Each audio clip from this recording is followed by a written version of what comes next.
Bonjour mesdames et messieurs, merci de nous rejoindre sur RTI 1, bienvenue dans ce journal. L'EMPT, l'école militaire préparatoire technique de Bingerville, a célébré hier samedi son 80e anniversaire en présence du président Alassane Ouattara, chef suprême des armées. À l'occasion de cette célébration, un protocole de jumelage avec le lycée militaire français d'Autun a été signé. On en parle en tout début de journal. Ce 24 mars marque la journée mondiale de lutte contre la tuberculose, une maladie infectieuse qui s'attaque généralement aux poumons et peut être mortelle sans traitement. Le nombre de cas de tuberculose est en baisse en Côte d'Ivoire, mais les actions de lutte contre la maladie s'intensifient, surtout en milieu scolaire. Plus de 300 000 électeurs de l'archipel des Comores sont appelés aux urnes ce dimanche 24 mars pour le premier tour de la présidentielle. Ils doivent choisir parmi 13 candidats, dont le chef de l'État sortant, Azali Assoumani. Plusieurs incidents ont été signalés sur l'île d'Anjouan. Direction les Comores en fin de journal. L'ONG IYF, International Youth Fellowship, a été créée il y a 18 ans en Corée du Sud. Enregistrée en Côte d'Ivoire depuis décembre 2009 avec pour objectif d'inculquer à la population ivoirienne une nouvelle mentalité pour lui permettre de participer pleinement et activement à la construction et au développement du pays. Présente dans 136 pays à travers le monde, l'ONG est implantée dans plus de 40 localités ici en Côte d'Ivoire. Elle y développe les valeurs de l'excellence, du don de soi pour être au service de l'autre et de la crainte de Dieu. Quelles sont ces activités et comment entend-elle changer la mentalité des Ivoiriens? Monsieur Augustin Nguessan, expert, conférencier en formation changement de mentalité à l'ONG IYF, est sur notre plateau pour répondre à ces questions. Ce sera dans le cadre du magazine du dimanche. Bonjour, Monsieur Nguessan. Bonjour, Monsieur Diaby. Bienvenue sur notre plateau. Merci, Monsieur Diaby. On se retrouve tout à l'heure, dans 30 minutes. L'EMPT, l'école militaire préparatoire technique de Bingerville, a célébré hier ses 80 ans d'existence. Des festivités placées sous le thème EMPT, 80 ans d'engagement et d'excellence au service des nations africaines. À cette occasion, l'école a signé un protocole de jumelage avec le lycée militaire français d'Autun. Un accord signé en présence du chef de l'État, le président Alassane Ouattara. Le témoignage de Viviane Haïm. L'école militaire préparatoire technique de Bingerville, l'EMPT, a été créée en 1939 et a formé à ce jour 5 584 enfants de troupes de diverses nationalités de l'Afrique noire francophone. Classé établissement d'excellence par la qualité de ses résultats, année après année, l'EMPT a su maintenir le cap et même faire sa mutation d'établissement garçon pour devenir depuis 2013 un établissement mixte. C'est donc animé d'une légitime fierté que le chef suprême des armées de Côte d'Ivoire, le président de la République, Alassane Ouattara, est venu apporter par sa présence une onction particulière à ce 80e anniversaire célébré dans les murs de l'école militaire préparatoire technique de Bingerville. L'événement rassemblait, outre les élèves et les enseignants, plusieurs invités de marque, dont l'ambassadeur de France, Gilles Huberson, lui-même ancien enfant de troupe du lycée militaire d'Autun en France. Une délégation de cette école militaire française. Également des délégations des différentes écoles militaires de l'Afrique francophone. Un défilé des enfants de troupe de ces différentes écoles est venu illustrer la bonne coopération entre ces écoles militaires. Coopération qui a été aussi matérialisée par la signature d'un accord de jumelage entre le lycée militaire d'Autun en France et l'école militaire préparatoire technique de Bingerville. Une collaboration appréciée à sa juste valeur par le nouveau directeur de l'EMPT, le lieutenant-colonel Dano Josué, qui a souhaité une amélioration des conditions de formation au sein de l'école militaire. Excellence, Monsieur le Président de la République, l'EMPT va continuer de poursuivre sa mission de formation de l'élite de fort belle allure. Mais elle mérite qu'on initie en sa faveur toutes les politiques et stratégies en mettant à sa disposition les moyens dont elle a besoin pour continuer d'assumer avec efficacité le rôle qui lui est assigné, tout en se maintenant dans la vision prospective des structures modernes d'éducation. L'ambassadeur de France a annoncé 2 dons de son pays à l'EMPT. J'ai le plaisir de vous annoncer un don de matériel technique de laboratoire pour un montant de 2,5 millions de francs CFA qui permettra de rééquiper les salles de travaux pratiques de physique-chimie, dont une génératrice très basse fréquence. Et l'accord de la ministre des Armées françaises pour, à ma demande, attribuer exceptionnellement une place en classe de seconde au lycée militaire d'Autun à la rentrée de septembre 2019 au profit d'un ou d'une élève de l'école militaire préparatoire technique de Bingerville. La France financera bien évidemment l'intégralité de sa scolarité à Autun, 3 années consécutives, donc pour les classes de seconde, première et terminale. L'EMPT ne restera pas à la traîne des actions du gouvernement, a rassuré le ministre d'État, ministre de la Défense, Ahmed Bakayoko, qui a présenté le chantier entrepris par le président de la République, Alassane Ouattara, pour donner de la dignité à l'armée ivoirienne. Excellent Monsieur le Président de la République, je voudrais, au nom des forces armées de Côte d'Ivoire, vous rendre un vibrant hommage et vous exprimer notre profonde gratitude pour votre engagement permanent dans l'édification d'une armée républicaine au service du développement de la Côte d'Ivoire. Aujourd'hui, il n'existe aucune caserne où ne se déroulent des travaux de réhabilitation et d'amélioration des conditions de vie et de travail de nos soldats. Monsieur le Président, les militaires m'ont dit de vous dire leur engagement à être à vos côtés, vous leur chef. L'armée sera un point fort de consolidation de la paix et de la stabilité en Côte d'Ivoire. La cérémonie s'est poursuivie par la visite des stands d'exposition d'articles militaires, suivie de la visite de l'exposition photo. Le président de la République a découvert avec plaisir les visages sur photo de nombreux gamins, alors enfants de troupe, devenus aujourd'hui ses proches collaborateurs. Ce qui illustre bien que l'EMPT est une école de formation des élites ivoiriennes et africaines. Le 24 mars de chaque année, c'est la journée mondiale de lutte contre la tuberculose pour sensibiliser l'opinion publique aux conséquences sanitaires de cette maladie et pour intensifier l'action visant à mettre fin à l'épidémie mondiale de tuberculose. Le nombre de cas de tuberculose est en baisse en Côte d'Ivoire avec 21 299 cas en 2018 contre environ 25 000 en 2013. Je vous propose d'écouter la déclaration du ministre Eugène Akaawele. Les résultats de la lutte contre la tuberculose continuent de s'améliorer en Côte d'Ivoire. On enregistre 21 229 cas de tuberculose en 2018 contre 25 299 en 2013, selon le Programme national de lutte contre la tuberculose. Au niveau du traitement, le taux de succès thérapeutique continue de s'améliorer de façon notable au fil des ans, passant de 80% en 2015 à 86% en 2018. Tous ces cas ont été pris en charge à travers 307 centres de prise en charge fonctionnelle en fin 2018. Le thème retenu par la communauté internationale pour la journée mondiale cette année est « C'est le moment ». En d'autres termes, c'est le temps d'agir. Notre pays avait pris part à la rencontre de New York avec une forte délégation conduite au plus haut niveau par le vice-président de la République, son Excellence Daniel Kablandenka. Par cet acte, notre pays tient à rassurer la communauté internationale qu'il mettra les moyens nécessaires pour le respect de ses engagements. Le gouvernement entend maximiser les efforts consentis avec l'installation des comités de coordination multisectorielle de lutte contre la tuberculose. Pour cette 24e édition de la Journée mondiale de la tuberculose, les activités devront être menées de façon décentralisée dans toutes les régions sanitaires du pays.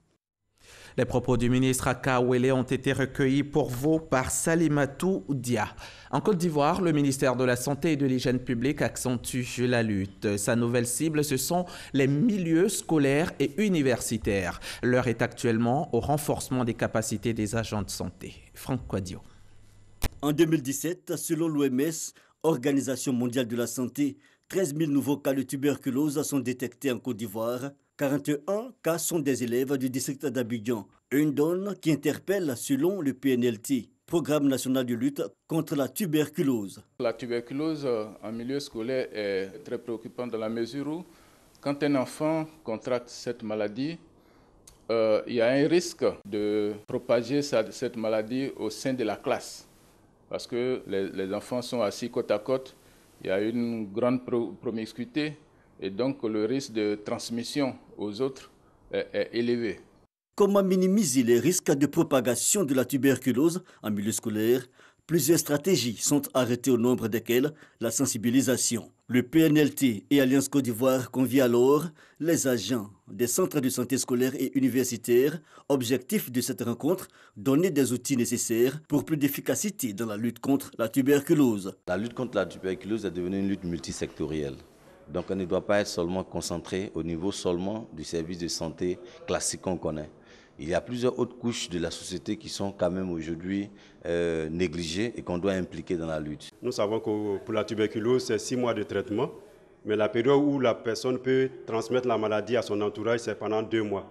Donc les 2 premiers mois de traitement sont très importants pour la prise en charge. Lorsque cela est réalisé, les 4 autres mois, l'élève peut reprendre ou bien l'enseignant peut reprendre le chemin du travail sans danger pour la communauté éducative. En plus de la démence, direction de la mutualité et des œuvres sociales en milieu scolaire, le PNSU, le Programme national de santé scolaire et universitaire, a aussi pris part à cette rencontre. Tous ont souhaité être associés au réseau de soins du ministère de la Santé et de l'Hygiène publique. Ils ont également demandé que des centres antituberculeux soient installés au sein de leurs centres de santé. Le ministère de l'Éducation nationale, de l'enseignement technique et de la formation professionnelle vient de lancer un concours de recrutement exceptionnel d'enseignants contractuels. Cela pour renforcer le nombre d'enseignants déjà sur le terrain. Quelles sont les différentes dates d'inscription et de composition? Notre reporter Grace Kando a posé la question hier à la direction des examens et concours. Un recrutement exceptionnel d'enseignants est ouvert. Sont concernés les enseignants contractuels adjoints du préscolaire et primaire, d'enseignants bivalents contractuels de collège et d'enseignants contractuels de lycée. Au total, ce sont 10 300 enseignants qui seront recrutés pour un contrat de 2 ans. Les 10 300 enseignants viennent comme une bouffée d'oxygène, soulager de façon pleine et entière, effectivement, le système. Et nous allons soulager de façon objective l'ensemble des structures sur toute l'étendue du territoire. Il reste entendu que tous ceux qui seront recrutés devront aller là où il y a un besoin en la matière. Cette rigueur-là, nous l'afficherons pour que, effectivement, le recrutement exceptionnel de 10 300 enseignants ait un impact réel sur le fonctionnement du système. Les inscriptions ont débuté le 18 mars dernier. Elles s'achèvent le 7 avril prochain. Des informations sont disponibles sur le site www.men-deco.org. Notons que ces inscriptions comporteront 2 phases.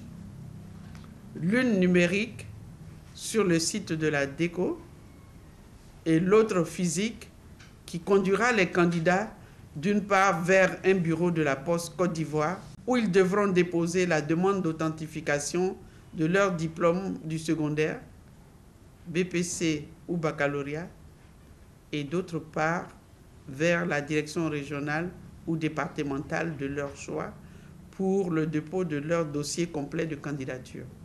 Il faut savoir que chaque direction régionale ou départementale est rattachée à une des 10 villes de composition. Les épreuves écrites se dérouleront le 28 avril pour les enseignants contractuels du primaire, le 4 mai pour les enseignants contractuels de collège et le 5 mai pour les enseignants contractuels de lycée. Les résultats définitifs seront publiés le samedi 29 juin prochain. Les candidats admis, en plus du renforcement académique, seront formés dans plusieurs domaines. La déontologie, la pédagogie et la gestion de la classe, le cas de l'évaluation, le développement personnel et professionnel, on peut voir s'engager dans une démarche individuelle et collective de développement professionnel. Le recrutement exceptionnel de ces 10 300 enseignants contractuels s'inscrit dans le cadre du programme social du gouvernement ivoirien. Depuis quelque temps déjà, le secrétariat d'État en charge de la promotion des PME a entamé une tournée à travers toute la Côte d'Ivoire. L'étape de Korogo, c'était jeudi dernier. Sur place, Félix Anoblé, le secrétaire d'État, a effectué des visites de terrain tout en échangeant avec les acteurs des petites et moyennes entreprises. Les précisions de notre correspondante à Korogo, Ami Sissoko. Félix Anoblé à la rencontre des acteurs des PME. À Korogo, le secrétaire d'État chargé de la promotion des petites et moyennes entreprises visite les tisserands de Waranéré, l'unité de fabrication artisanale de beurre de karité des femmes de Korogo et ce cabinet de pharmacopée traditionnelle. Toucher du doigt les réalités des PME et les aider à sortir de l'informel, c'est à cela que s'attelle le secrétaire d'État. Il faut qu'on réussisse à passer à une deuxième phase qui est de développer une petite industrie derrière pour que les Blancs viennent prendre ça chez nous pour partir. On est fatigué d'aller prendre chez eux pour venir. Il nous a donné beaucoup d'idées et on pense dans les jours à venir mettre ces idées-là en pratique, à moderniser, oui, et la finition, vente en ligne, tout ça là. Avant cette visite de terrain, Félix Anoblé a d'abord échangé avec les acteurs des PME. Des échanges autour des financements, de l'attribution des marchés et des tests qui régissent le fonctionnement des PME. Le ministre a touché les points sensibles nous concernant. En ce qui concerne la formation des PME, les sous-traitances des marchés, on sort satisfait de ces rencontres-là. Les crédits, on part PMI, on ne sait même pas où c'est adressé. Mais aujourd'hui, on sait, si tu vas à la banque, Bercy, ton DG, tu peux avoir un crédit. Les PME représentent 98% des entreprises en Côte d'Ivoire. Et pourtant, leur contribution n'est que de 20% du PIB, selon le ministère du Commerce, de l'Industrie et de la Promotion des PME. Pour leur meilleure contribution à la croissance économique, le gouvernement a élaboré une stratégie dénommée le programme Phoenix. Il s'agit entre autres de la mise en place de l'agence Côte d'Ivoire PME et d'un fonds de garantie global de 15 milliards de francs CFA. Le potentiel ivoirien en termes donc, de production, de transformation est très grand. Mais il reste donc, je dirais, très archaïque. Mon objectif à moi, c'est d'apporter un plus donc, à la petite industrialisation. Il ne s'agit pas de créer des grosses usines, mais de faire en sorte que des petites unités puissent se créer dans notre pays pour permettre non seulement de donner de l'emploi aux jeunes, aux femmes, mais de donner de la valeur ajoutée aux produits agricoles de Côte d'Ivoire. Le programme Phoenix vise à insérer dans le tissu formel plus de 50 000 entreprises en vue de créer de nombreux emplois. Après Korogo, c'est la ville de Boaké qui accueillera le secrétaire d'État chargé des PME. Le SYNAPSI, c'est le syndicat national agricole pour le progrès en Côte d'Ivoire. L'instance observait une grève depuis plusieurs jours, mais c'est désormais un vieux souvenir. Les producteurs de café-cacao viennent de suspendre leur mot d'ordre. Une décision qui intervient après plusieurs rencontres avec le Conseil café-cacao. On en sait plus avec Noël Niayo. La grève illimitée décrétée depuis février par les producteurs de café-cacao pour protester contre les problèmes de commercialisation vient d'être suspendue. La levée du mot d'ordre de grève a été faite par le syndicat national pour le progrès agricole de Côte d'Ivoire, SYNAPSI.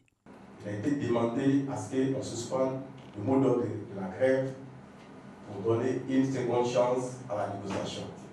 Nous avons accepté de le faire dans l'immédiat pour permettre au comité de poursuivre la négociation auprès des décideurs en vue de résolution définitive de la question qui nous divise. À l'origine de cette grogne, le paiement du prix différentiel de stock de la campagne 2016-2017, avec plus de précision. Quand nous sommes dans un système de prix garanti, le prix avait été fixé à 1100 francs le kilogramme. Et subitement, avec les cours mondiaux, le marché a chuté et le prix du cacao est revenu pendant la même campagne à 700 francs. Bien entendu, il y a un écart de 400 francs. Et c'est ce 400 francs-là reporté à l'ensemble des stocks du terrain que le SYNAPSI avait identifié, qui a fait le montant de la facture de 1,6 milliard. La décision de suspension de la grève a été prise après plusieurs échanges entre le Conseil café-cacao et les producteurs grévistes, des échanges fructueux qui ont permis de mettre sur pied le Comité national de réflexion des producteurs de café-cacao. Ce comité sera la voix des producteurs dans les prises de décisions pour la compétitivité du secteur. On va retourner à Korogo, cette fois pour parler de passation de commandement à la 4e Légion territoriale. Le colonel Dago Wakubo Théodore en est le nouveau chef de corps, en remplacement du colonel Yapo Yapo Denis. Le colonel Dago Théodore s'engage à œuvrer au renforcement de la discipline au sein des unités. Le récit d'Abou Sanogo. En recevant le drapeau de la 4e Légion territoriale des mains du général de brigade Alexandre Apalo Touré, commandant supérieur de la gendarmerie nationale, le colonel Dago Wakubo Théodore a pris officiellement le commandement de la 4e Légion territoriale de gendarmerie de Korogo. Il remplace à ce poste le colonel Yapo Yapo Denis, qui va occuper désormais les fonctions d'inspecteur chargé de la gendarmerie territoriale. Le nouveau chef de corps de la 4e Légion de gendarmerie territoriale, le colonel Dago Wakubo Théodore, s'est engagé à maintenir la capacité opérationnelle des unités, le renforcement de la discipline, la maîtrise des effectifs et la gestion efficiente du matériel mis à sa disposition. C'est ensemble, avec vous, que nous pourrons y arriver. Plus qu'un chef, je me vêterai à être un leader au service de la mission commune, c'est de faire la 4e Légion de la gendarmerie territoriale la zone la plus sécurisée de la Côte d'Ivoire. Le général de brigade Alexandre Apalo Touré a demandé aux gendarmes d'exécuter leur mission avec professionnalisme, en faisant preuve de discipline, de rigueur et surtout en privilégiant le lien gendarmerie-population. Vous avez la grande responsabilité d'honorer la confiance de toute la chaîne hiérarchique, en particulier celle du président de la République, chef suprême des armées. Vous devez ici et maintenant et tout de suite y imposer un esprit de discipline sans faille. Ce qui a fondé la réputation d'élite de la gendarmerie, c'est son esprit de discipline d'abord. La 4e Légion de gendarmerie territoriale couvre 8 régions administratives. Il s'agit du Poro, du Tchologo, du Worodougou, du Bafing, du Kabadougou, du Folon, du Béré et de la Bagoué. En bref et en images, le bureau de l'UPF, l'Union internationale de la presse francophone, section Côte d'Ivoire, dirigé par Adama Koné, rédacteur en chef de RTI 1, est allé présenter ses membres à Sidi Tiemoko Touré, le ministre de la Communication et des Médias. L'UPF, qui je le rappelle, œuvre pour l'épanouissement socio-professionnel de ses membres et la protection des droits des journalistes. Les objectifs de l'UPF, ses missions et ses projets, tout a été abordé lors de cette rencontre. À court terme, la section Côte d'Ivoire compte organiser une opération de dépistage des maladies d'yeux et une formation relative au traitement de l'information en période électorale. Sidi Touré a promis lui apporter son soutien. Organisation et fonctionnement du monde évangélique en Côte d'Ivoire. C'est le thème de la table ronde organisée cette semaine à l'initiative de la Direction générale des cultes. L'occasion a ainsi été donnée aux pasteurs d'expliquer le fonctionnement et la structuration de l'Église évangélique en Côte d'Ivoire. C'était au micro de Issa Chonanyeo. Mieux comprendre la structuration et l'organisation du milieu évangélique. Cet objectif a amené la direction des cultes à organiser une table ronde sur le thème « Organisation et fonctionnement du monde évangélique en Côte d'Ivoire ». Nous avons vraiment voulu organiser cette rencontre pour que dans vos reportages, dans vos commentaires sur le monde religieux, que vous puissiez trouver les bons termes, les bonnes appellations. Le responsable au niveau de l'administration que je suis, c'est beaucoup plus simple pour un représentant de l'administration de dire, bon, je veux parler à un responsable religieux au niveau, par exemple, du monde évangélique, qu'on puisse avoir un interlocuteur. Ce cadre de réflexion, d'échange sur de bonnes pratiques et la connaissance de l'autre est pour la direction des cultes un moment pour mieux fraterniser et mettre en pratique le vivre ensemble. Une initiative saluée par les religieux. C'est une rencontre extraordinaire, elle est bienvenue, puisque le DG a voulu, bien évidemment, hein, au-delà de lui, il y a tous les administrateurs qui touchent à la chose culturelle. Ils ont voulu comprendre notre milieu. C'est un milieu où il y a des titres, il y a des promotions, il y a des grades, il y a des organisations mal maîtrisées, mal connues, et on ne peut pas gérer lorsque on connaît mal. Alors il fallait bien s'informer et donc quand ils nous ont fait appel en tant que consultants pour nous prononcer sur le sujet, nous avons répondu favorablement. La direction des cultes ne veut pas s'arrêter seulement à cette première édition de la table ronde. Elle envisage de l'organiser tous les 2 mois afin de mieux promouvoir le dialogue interreligieux en Côte d'Ivoire.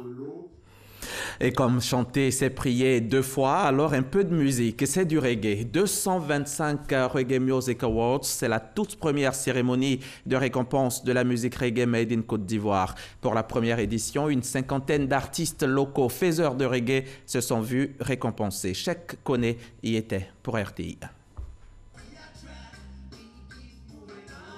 Abidjan, première capitale du reggae en Afrique, a désormais sa cérémonie de distinction des meilleurs faiseurs de cette musique. 225 Reggae Music Awards, la première cérémonie de récompense de la musique reggae, made in Côte d'Ivoire. C'est l'artiste Gloss, transfuse du groupe Rastaman, qui a décroché la palme de meilleur artiste reggae de l'année 2018. Il est aussi reparti avec le trophée du meilleur clip vidéo pour son titre, La Maison Noire.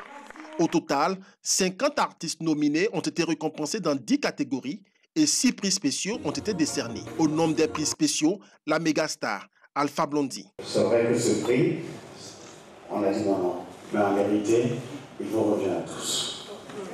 Parce que vous avez tous contribué à ce que Alpha Blondy soit connu. L'objectif du 225 Reggae Music Award est de contribuer à l'amélioration de la productivité de l'industrie musicale ivoirienne, afin de promouvoir les œuvres des reggae makers sur le plan national et international. Initiative du portail en ligne Reggae des Babi et les 24 heures du reggae, 225 Reggae Music Awards a également une visée portée sur l'humanitaire. Une plateforme de levée de fonds pour soutenir les enfants de l'ONG Nglo Pakan est en cours de création. Touché par cette action sociale, Alpha Blondy a acheté un CD produit par l'ONG à 1 million de francs CFA en guise de contribution aux actions pour le bien-être des enfants en difficulté. Et 1, et 2, et 3. 3 buts à 0. Le Rwanda écrasé. Les éléphants de Côte d'Ivoire n'en ont fait qu'une bouchée. C'était hier, au samedi, au stade Félix Houphouët-Boigny. Joueurs percutants, bonne disposition, bon coaching. Résultat, un match totalement dominé, même si cela nous a coûté la blessure de Serge Aurier et Eric Bailly, ténor de l'équipe nationale. Les 3 réalisations ivoiriennes portent les griffes de Pépé Nicolas, Eric Bailly et l'excellent Maxwell Cornet, entré en jeu seulement 5 minutes plus tôt. La Côte d'Ivoire termine la compétition avec à son actif 11 points et terminera à la 2e place de son groupe. La CAN Égypte 2019 se déroulera, je le rappelle, du 21 juin au 20 juillet prochain. Même si les joueurs comoriens ont perdu 3-0 face au Cameroun et ne pourront pas se qualifier pour la CAN, l'élection a bel et bien lieu ce matin dans le pays. Plus de 300 000 électeurs de l'archipel des Comores sont appelés aux urnes ce dimanche 24 mars pour le premier tour de la présidentielle. Ils doivent choisir parmi 13 candidats, dont le chef de l'État sortant, Azali Assoumani. Plusieurs incidents ont été signalés sur l'île d'Anjouan. L'ambiance n'était en tout cas pas à la fièvre électorale ce matin. Il n'y avait pas de longue file d'attente et certains sont même partis, préférant revenir plus tard en raison du retard.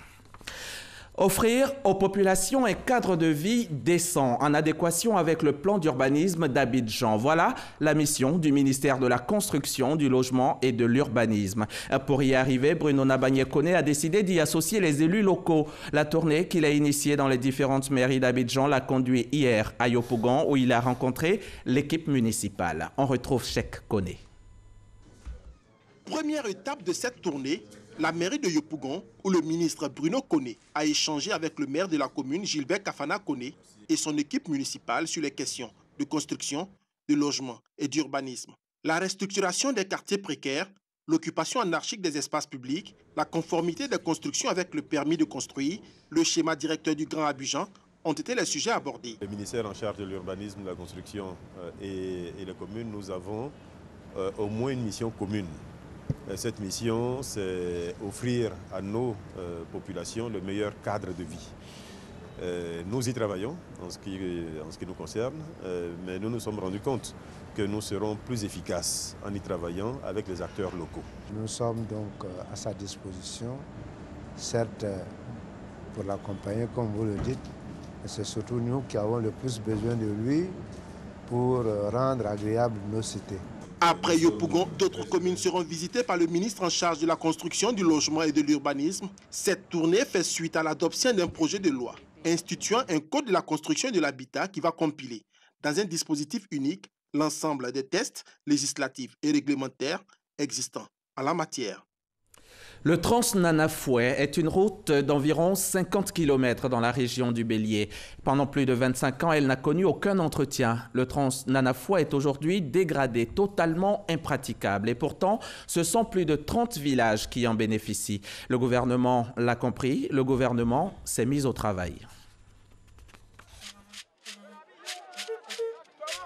Le Golé de Trianicro en attraction.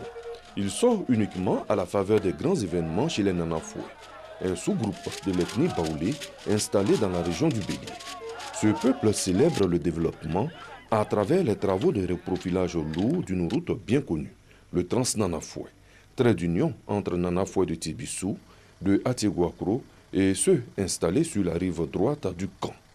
Bientôt, à partir de Yamoussoukro, pour rallier des villages comme Adaou et Trianicro, plus besoin de passer par Toumoudi et Dimbokro.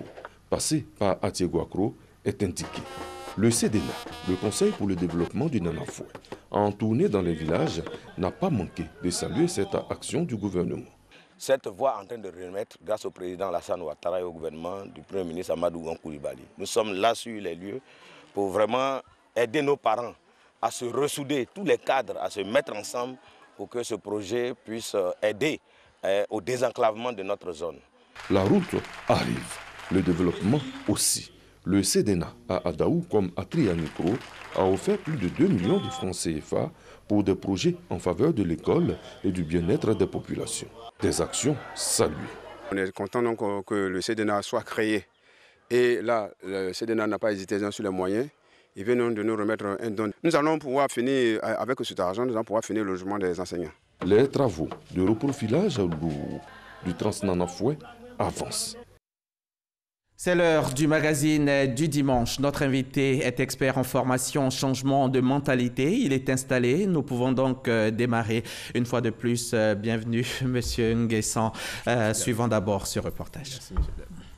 Les mutations sociales sont aujourd'hui le lieu de la conjugaison, de transferts, de pratiques diverses, de tous ordres, impliquant réalité linguistique et sociologique, mais aussi héritage traditionnel. Mère nature, changement oblige, n'est plus aussi généreuse. Aujourd'hui, la conquête de l'espace et du temps a modifié bien de paradigmes.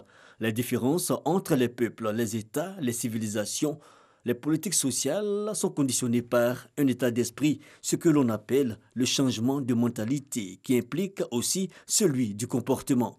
La mentalité, parlons-en, elle est conçue comme le système de comportement conditionnant l'individu ou la communauté. Et adopter un changement reviendrait à remettre tout un système de valeurs en cause, toute une méthodologie pour briser certains murs, par exemple l'incivisme et l'afro-pessimisme. Des initiatives s'élèvent depuis plus d'une décennie pour changer la donne. IYF, ONG internationale, veut attaquer le problème par la racine. Développer donc chez les jeunes des valeurs d'excellence, de don de soi et de crainte de Dieu. Dans la dynamique, l'autorité régalienne accentue la vision par la création de structures dédiées à la promotion des valeurs de travail, de civisme et de culture de la paix. Cela est-il possible et réalisable? Toute chose qui dépendra des individus. Le changement de mentalité, selon des documents consacrés, c'est refuser le repli sur soi. Ce n'est pas non plus l'acculturation ou la dévotion servile, mais plutôt et surtout le développement d'un leadership personnel, mais aussi collectif. Monsieur Nguessan, Franck Kouadio nous l'a dit dans le reportage, mais vous dites-nous simplement, c'est quoi le changement de mentalité? Qu'est-ce qu'on entend par ça, par changement de mentalité? Merci, Monsieur Diaby. Le changement de mentalité, c'est une façon d'adopter de nouveaux comportements vis-à-vis de nous-mêmes, vis-à-vis de notre environnement, vis-à-vis de notre pays, et ne pas regarder à nous, mais regarder au pays d'abord. Changer notre comportement. Pourquoi on devrait le changer? Parce qu'il n'est pas bon. Comment est notre comportement actuellement? Je vous donne un exemple, M. Diaby, pour étayer ce que je vais dire. Nous savons que dans notre pays, nous sommes toujours à vouloir réclamer, à revendiquer, à faire ceci ou cela. Alors que nous devons, avant de penser à nous, nous devons voir plutôt la Côte d'Ivoire. Mais c'est aussi un droit de revendiquer. Oui, c'est un droit de revendiquer, mais nous ne devons pas revendiquer, pour bloquer notre pays. Nous devons plutôt regarder à notre pays, au devenir de notre pays. Je vous donnerai un autre exemple. Je prends l'exemple de la Corée du Sud, qui a été colonisée pendant 36 ans par le Japon. C'est une des pires colonisations que le monde ait connues. On a pensé aux Juifs, mais la Corée, les Coréens avaient perdu leur langue, ils avaient perdu leur nom. Ils devraient même plus s'appeler comme on les appelait. Et ce qu'ils ont eu comme héritage de tout ça, c'est la pauvreté. Et au sortir de 36 années de colonisation, il y a eu la guerre entre les deux Corées. Avant, c'était une seule Corée, mais désormais, il y a la Corée du Nord et la Corée du Sud. Donc, la Corée du Sud, qui est notre exemple à nous, c'est que c'est un territoire de 100 000 km².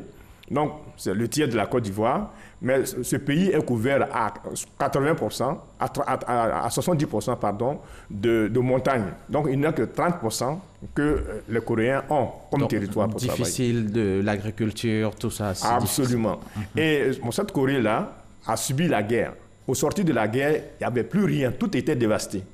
Mais la Corée ne s'est pas apitoyée sur son sort. Les Coréens se sont transcendés pour aller au-delà de la pauvreté, parce qu'en réalité, c'est la pauvreté qu'ils devaient léguer à leurs enfants. Ils ont refusé cela parce qu'ils voulaient changer de mentalité. Ils ont eu un leader pour les booster à cela, pour changer leur mentalité, pour ne pas considérer la pauvreté comme, j'allais dire, un mal. Un frein à leur développement. Mais au contraire, ça les a stimulés à aller au-delà d'eux-mêmes pour faire de leur pays ce qu'ils Comment ils s'y sont pris, les Coréens? Voilà, Je rappelle que l'ONG dont vous êtes membre, l'IYF, est née en Corée du Sud. En Corée, c'est exactement. D'accord. Comment les Coréens s'y sont pris pour sortir de leur situation? Les Coréens ont dit quoi? Ils ne doivent pas léguer la pauvreté à leurs enfants. D'accord. Il faut laisser un pays mieux que eux ne l'ont reçu de leurs parents. Et c'est ce qui a motivé les Coréens à aller au-delà d'eux-mêmes. Je vais vous donner un autre exemple, monsieur Diaby. Les Coréens ont d'abord pensé à leur pays. Par exemple, ils ont travaillé en Allemagne, des infirmières, des gens qui sont allés travailler dans les mines. Et leur président est allé là-bas pour prendre comme gage le salaire qu'il devait avoir pour avoir un emprunt de 140 millions de marks. Le mark, c'est l'ancienne monnaie de l'Allemagne. Et avec ça, ils ont pu aller au-delà d'eux-mêmes pour faire développer leur pays. Mais comment vous justifiez que malgré tout cela, la Corée du Sud demeure quand même le pays avec le plus fort taux de suicide au monde? Pourquoi ça on n'arrive pas à y remédier? Oui, pas qu'on n'arrive pas à y remédier. Vous savez, quand un pays se développe, oui, les désirs humains aussi se développent. Et ces désirs humains vont plus vite que le développement du pays. C'est ce qui fait que les Coréens, ils ont tout. La Corée qui, en 1960, était au même niveau, sinon la Côte d'Ivoire était en avance sur la Corée. En 1960, la Corée n'avait que 76 $ par tête d'habitant, le PIB. Aujourd'hui, la Corée est à 30 000 $ par personne. Donc, il a fallu qu'ils travaillent pour que le pays aille de l'avant. D'accord, ça c'est en Corée. On va revenir en Côte d'Ivoire. Oui. Qu'est-ce que vous pouvez faire ici pour les Ivoiriens? Ce que nous pouvons faire, nous avons eu, avec le SNRC, qui est le secrétariat national au renforcement des capacités, et nous avons croisé monsieur... Avec le juge Balo Epifane Balo, oui, et qui lui-même s'est déplacé en Corée du Sud pour aller voir pendant une dizaine de jours, voir ce que la Corée fait. Et quand il est revenu, puisqu'il a été nommé secrétaire national au renforcement des capacités, il fallait qu'il trouve un contenu à ce secrétariat-là. Et nous nous sommes rencontrés, il est allé voir, il a vu ce que nous faisons. Il s'est rendu compte qu'en principe, on devait être un appui pour lui, pour le travail à lui confier par le président de la République. Et à cela, nous avons eu des travaux préparatoires avec tous les ministères au SNRC. Chacun est venu présenter son programme d'activité. Et à partir de là, nous avons élaboré un document qui nous a permis de signer un programme d'appui aux actions de promotion de l'Ivoirien nouveau, dont le président de la République a fait son cheval de bataille pendant la campagne de 2015. D'accord, donc vous allez changer les mentalités des Ivoiriens. Heureusement d'ailleurs que nous sommes là pour cela. D'accord. Mais c'est quoi notre mentalité en l'état actuel des choses et à quoi vous voulez nous amener? Je vous donne un autre exemple. L'année dernière, nous sommes allés à Saint-Fra, qui a été notre ville pilote. À Saint-Fra, ça faisait des années que les enfants, les élèves allaient toujours en vacances avant les dates. Ils reprenaient après les dates. Et ça faisait des années qu'il n'y avait pas eu d'examen blanc là-bas. Nous sommes allés à la fin des congés de Noël. Et à Pâques, les enfants sont allés en congé normalement. Ils ont repris normalement. Et pour la première fois depuis une dizaine d'années, il y a eu des examens blancs à Saint-Fra. Parce que nous sommes partis pour leur donner le changement de mentalité. Parce que vous avez, pour réussir tout cela, vous avez initié un programme. Oui. C'est quoi ce programme? Ce programme, c'est que nous avons signé, donc, comme je le disais tantôt, un partenariat avec le SNLC qui représente le gouvernement. Donc nous avons signé ce partenariat. C'est pour aller dispenser des cours de changement de mentalité, faire des conférences. Pour vous donner d'autres exemples, pas plus tard que la semaine dernière, nous avons eu nos experts. Le président mondial de IMEI, International Mind Education Institute, il est venu en Côte d'Ivoire pour faire la formation. Nous sommes allés au CNMS pour donner des cours de formation aux élèves cafopiens qui vont sortir. Et à la fin, nous sommes allés aussi former des professeurs de l'IPNET pour que cet enseignement-là soit vulgarisé à travers la Côte d'Ivoire. Oui, parce que vous avez déjà rencontré les recteurs d'universités de l'Afrique francophone, les militaires de Zambakro également, exactement, les étudiants de l'université de Grand-Bassam, les administrations publiques et privées, les régisseurs de Côte d'Ivoire. Tout cela, vous les avez rencontrés. Mais un petit cas pratique. Les Ivoiriens vous regardent. Oui. Un petit cours. Vous parlez de cours de perfectionnement, de changement de mentalité. Oui. Donnez-nous un petit cours là maintenant, en 1 minute. Changez quelques mentalités maintenant. Oui, changer votre... Je vais vous donner un exemple, M. Diaby. Mettons que nous avons à la maison un enfant qui prend la drogue, mettons. On ne va pas se mettre à l'engueuler, à le brimer. Au contraire, on va aller dans son sens pour ne pas lui fermer le cœur. Mais puisque nous travaillons sur le cœur, nous devons l'amener progressivement à sortir de cette situation. En quoi faisant? Au lieu de toujours crier sur l'enfant, on prend un jour, on dit, bon, on va se coucher tôt. Puisque la plupart du temps, les enfants sont sur les jeux vidéo. On se couche tôt pour pouvoir se réveiller tôt, à 2 h du matin. On viendra trouver notre fils en train de jouer aux jeux vidéo. Et si on l'a vu comme ça, on ne l'engueule pas. On rentre à la cuisine, on lui fait un plat qu'il aime, on vient, on lui donne, et puis on se retire. Et on va faire 1 fois, 2 fois, 3 fois. Au bout d'1 mois, de 2 mois, de 3 mois, on verra que l'enfant lui-même, il va changer. Sans le forcer, il va se dire quoi? Pourquoi? À cause du repas qu'on lui donne. Pourquoi? Parce qu'il va se sentir aimé par son père. Au lieu que son père ne vienne le brimer, il vient, il cause un peu avec lui, il le laisse à son jeu et puis il se retire. Il lui donne même à manger. À manger. Donc il faut l'aimer. Tout part du cœur. Ce que nous faisons, nous ne regardons pas, nous ne donnons pas de formation pour que les gens acquièrent des compétences nouvelles, mais plutôt pour les amener à se sentir aimés par leur entourage. Donc c'est le cœur qui est donc mis en avant. Voilà. Mais comment on adhère? Comment on y adhère? On adhère à votre programme? Mais pour adhérer à notre programme, ce n'est pas compliqué. Il suffit seulement de passer à notre siège qui est à Angré. Quand vous arrivez, bon, pour ne pas faire de publicité, ou bien vous nous appelez, et puis bon, on se rencontre, et puis voilà, on prend votre adhésion. Mais ça doit être payant, vous n'êtes pas philanthrope. Non, vous parlez de quoi? Qu'est-ce qui est payant? Les programmes, les cours, pour changer les mentalités. Quand nous arrivons dans une administration, je prends le cas aussi récemment on était à la direction du Trésor, on a été invités, on allait faire une conférence là-bas, gracieusement, mais la première conférence que nous donnons, c'est gracieux. Et après, comme vous le dites si bien, nous ne sommes pas des philanthropes. C'est vrai que nous avons des charges qu'il faut couvrir. Donc, à partir de ce moment-là, on voit un peu ce qu'on peut faire. Mais des cours pareils, on est habitué à en avoir à l'école, ECM, EDHC aujourd'hui. Mais est-ce que finalement, ça tient toujours? Est-ce qu'aujourd'hui, on peut apprendre et après, on peut perdre, on peut laisser tomber ce qu'on a appris? Non, on ne peut pas laisser tomber. C'est une formation de longue haleine. Bon, transformer la mentalité de quelqu'un, ça ne se fait pas du jour au lendemain. Du jour au lendemain. Donc, il faut aller et pour pouvoir terminer, je vais juste ajouter que nous avons aussi des médecins volontaires qui sont venus de la Corée pour donner des soins ici. Nous organisons des camps mondiaux. Pour cette année, ça sera au mois d'août, du 1er au 5 août. Nous organisons ces camps mondiaux qui regroupent entre 4 et 5 millions de jeunes venus du monde entier pour participer à ce cours de changement de mentalité. Merci beaucoup. Monsieur Nguessan Augustin, expert, conférencier en formation, changement de mentalité. Je rappelle que vous êtes venu nous parler des missions de votre ONG, l'International Youth Fellowship, organisation non gouvernementale spécialisée dans le changement de mentalité pour l'amélioration de la qualité de vie partout dans le monde. Merci encore à vous. C'est la fin de ce 13h. Merci de l'avoir suivi et à très vite, mais d'ici là, un réflexe, www.rti.ci.